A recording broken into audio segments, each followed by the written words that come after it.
ভারতীয় নারী দলের বিপক্ষে 5 ম্যাচের টি-20 সিরিজে হোয়াইট ওয়াশ হয়েছে বাংলাদেশ নারী দল।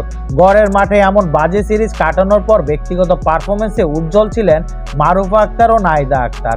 এবার আইসিসি থেকেও সুখবর পেলেন তারা।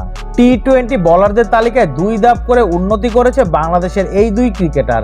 নারী ক্রিকেটারদের র্যাঙ্কিংয়ে সাপ্তাহিক হালনাগাদে এই তথ্য জানিয়েছে আইসিসি।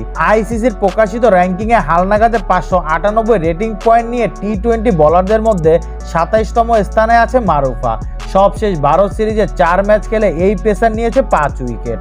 বাঁহাতি স্পিনার নাহিদা আক্তার এখন আছে 31তম স্থানে। ভারতের বিপক্ষে 5 ম্যাচ সিরিজের সবশেষটিতে গত বৃহস্পতিবার 2 উইকেট নিয়েছে বাঁহাতি এই স্পিনার। বাংলাদেশের বোলারদের মধ্যে তালিকায় সবার উপরে রাবেয়া খান। হোয়াইট ওয়াশ হওয়া এই সিরিজে 8 উইকেট নেয়া এই লেগ স্পিনার আগের মতোই 8ম স্থানে আছে। বাংলাদেশি ব্যাটারদের অবনতি হয়েছে। 2 ধাপ পিছিয়ে 17 নম্বরে অধিনায়ক নিগার সুলতানা জ্যোতি। 5 ধাপ নিচে নেমে গেছে 53তম স্থানে থাকা মুর্শিদা খাতুন।